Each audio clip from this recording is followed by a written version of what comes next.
Welcome to Not Milk Never Milk. Subscribe if you're lactose intolerant. You start by confirming prerequisites and taking immediate action. Equip the lightning rod in your loadout and bind it to a hotkey for instant use.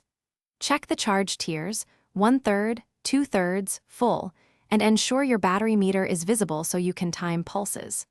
Once done, position yourself with clear line of sight to targets and full or near full charge, because the first activation determines effective range and damage scaling and saves time in high-pressure encounters.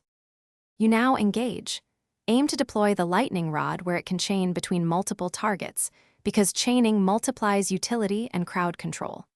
Fire at roughly 2/3 charge when you need a balance of mobility and stopping power, and hold full charge only for guaranteed takedowns. Once fired, immediately reposition to avoid counterattacks and exploit the brief stun window. Make sure to watch the cooldown gauge and preload your next charge while moving. This keeps pressure on enemies and limits downtime. You complete the sequence by prioritizing a full charge strike on isolated targets to secure a finish, and then swap to a secondary weapon to press the advantage. This two-step rhythm prevents wasted opportunities. If multiple enemies remain, alternate partial charges to maintain control while conserving energy. One key troubleshooting tip: if the lightning rod misfires or feels unresponsive, recalibrate your aim and reassign the quick-use key and controls.